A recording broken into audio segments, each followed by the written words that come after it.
pour applaudir, je vous prie.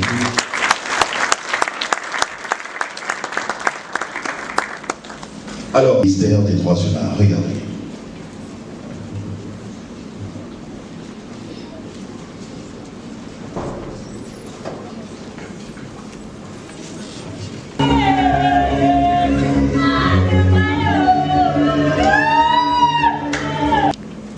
La célébration de la Journée internationale des droits de l'homme constitue une opportunité pour la communauté des militantes et militants du monde de partager des moments intenses d'introspection, mais également des réflexions autour du thème retenu cette année qui est réduire les inégalités, faire progresser les droits de l'homme, de communier avec tous les acteurs pour une meilleure prise en charge des droits et des libertés fondamentales de la personne humaine.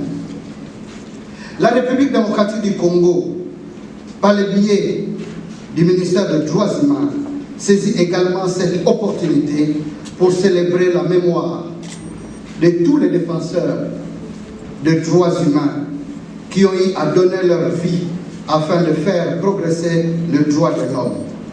Nous avons une pensée pieuse pour Floribert Chebeya, d'heureuse mémoire, son compagnon Fidel Bazana, Rossi Mokeni, Luc Nkulula, Pascal Kabengele et tant d'autres défenseurs des droits de l'homme. En leur mémoire, nous vous prions d'observer une minute de silence, s'il vous plaît, pour y arriver. Cependant, beaucoup a été fait en matière de droits de l'homme grâce à une ferme volonté politique de son Excellence, Monsieur le Président de la République, Félix Antoine Tshisekedi, qui a rappelé hier même, lors de sa déclaration magistrale à l'occasion de la conférence mondiale virtuelle sur la démocratie, convoquée et présidée par le président américain Joe Biden, du 9 au 10 décembre 2021, donc aujourd'hui, qu'il faisait, le président de la République donc, qu'il fait des droits humains son cheval de bataille afin d'atteindre un véritable état de droit en République démocratique du Congo. Cette volonté politique du chef de l'État permet à ce qu'il y ait pour la première fois en République démocratique du Congo des avancées sur la justice transitionnelle. En effet, dans les jours qui viennent, nous débuterons avec les consultations nationales dans les 26 provinces afin que les Congolaises et les Congolais fassent enfin le deuil sur les victimes des crimes crapuleux commis sur le territoire national. Nous oserons le faire assez.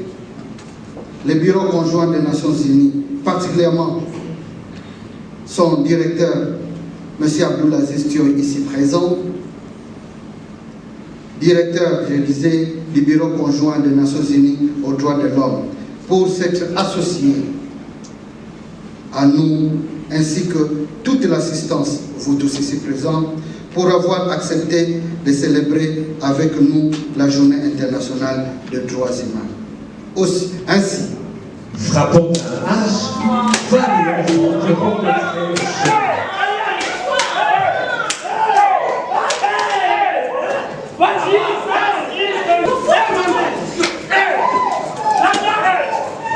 c'était cruel, des femmes filmées, des innocents poussés des cris.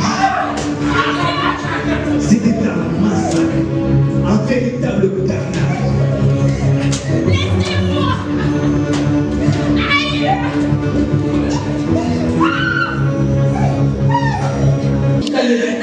Aidez-moi! Aidez-moi! Oh mon Dieu!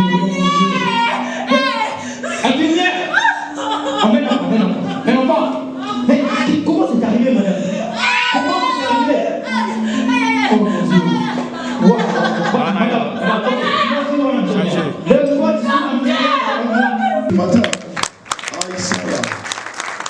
sont des élèves de l'école.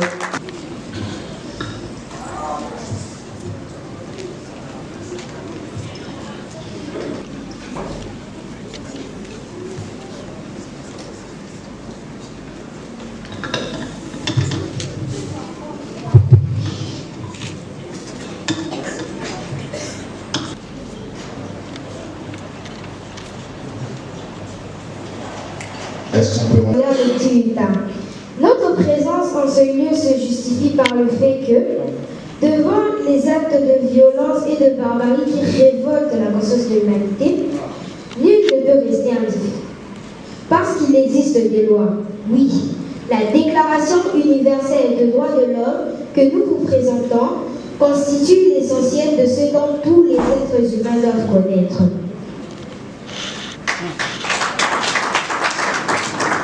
Premièrement, tous les êtres humains naissent libres et égaux en dignité et en droit. Deuxièmement, chacun peut se prévaloir de tous les droits et libertés sans distinction, des races, des couleurs, des sexes, des religions ou d'opinions.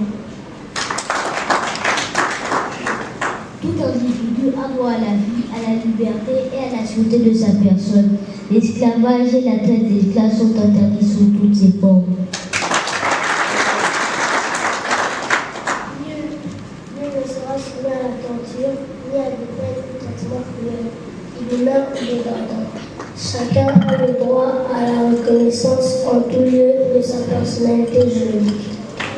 Doit être celui où tous les droits de l'homme sont au centre de la politique gouvernementale, étant donné que partout où se trouve un homme ou une femme se trouve de droits, ubi societas ibi ius.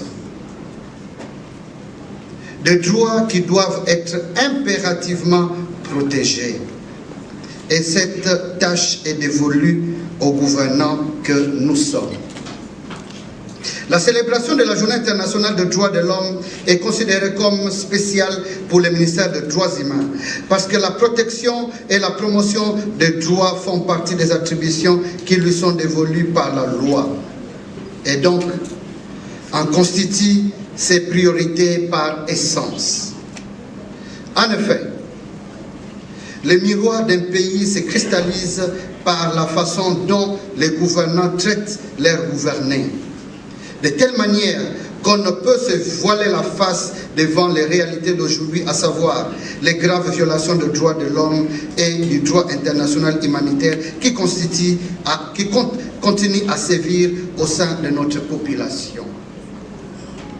Cependant, nous ne pouvons ignorer les efforts menés par l'ensemble du gouvernement, sous la houlette de son Excellence, Monsieur le Premier ministre, chef du gouvernement Jean-Michel Samaloukonde et le ministère des droits humains en particulier, afin de matérialiser la volonté du chef de l'État d'instaurer un véritable état de droit à travers les plaidoyers et les actions concrètes visant à ce que tous les Congolais, quelle que soit leur race, leur religion, leur sexe, leur langue, accèdent sans exclusion à la jouissance et à l'exercice de leurs différents droits.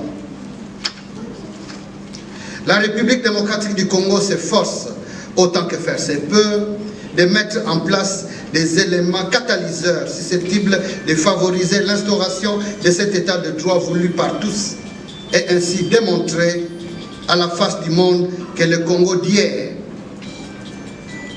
n'est plus le même aujourd'hui quant à la protection et à la promotion des droits humains. Chers compatriotes, tous les êtres humains naissent libres et égaux en dignité et en droit. Ils sont doués de raison et de conscience et doivent agir les uns envers les autres dans un esprit de fraternité, dispose l'article 1er de la Déclaration universelle des droits de l'homme. Voilà pourquoi, lors de notre avènement à la tête du ministère des droits humains, la première tournée que nous avions effectuée. Nul ne sera soumis à la torture, ni à des peines ou traitements cruels, l'humain dégradant. Chacun a le droit à la reconnaissance en tout lieu de sa personnalité juridique. Tous sont égaux devant la loi et ont droit sans distinction à une égale protection de la loi. Une personne a le droit de demander la justice. Nul ne peut être arbitrairement arrêté. Non, non, non. Toute personne accusée présumée innocente. Nul ne sera l'objet d'ingérence arbitraire dans sa vie privée, sa famille, son domicile, ni d'atteinte à son honneur et à sa réputation. Toute personne a le droit de circuler librement et de choisir sa résidence. Toute personne a droit de quitter tout pays, y compris le sien, de revenir dans son pays. Devant la persécution, toute personne a le droit de chercher l'asile et de bénéficier de l'asile dans notre pays. Tout individu a droit à une nationalité.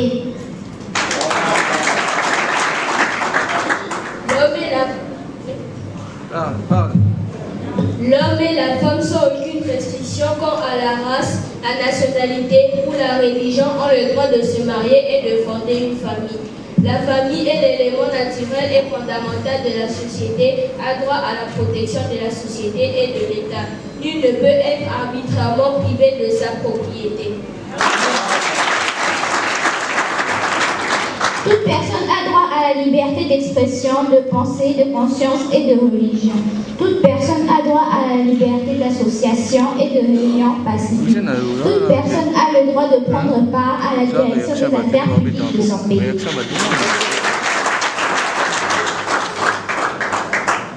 Toute personne a droit... Toute personne a droit à la sécurité sociale. Déclaration officielle de la Journée internationale des droits humains. Mes chers compatriotes, 10 décembre 1948, 10 décembre 2021, 73 ans depuis la proclamation de la Déclaration universelle des droits de l'homme.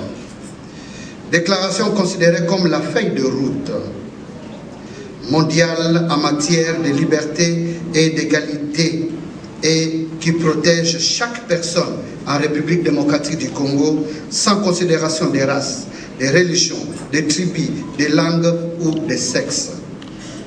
L'état de droit prôné par son Excellence, Monsieur le Président de la République, chef de l'État, Félix Antoine Tshisekedi, doit être celui où tous les droits de l'homme sont au centre de la politique gouvernementale, étant donné que partout où se trouve un homme ou une femme,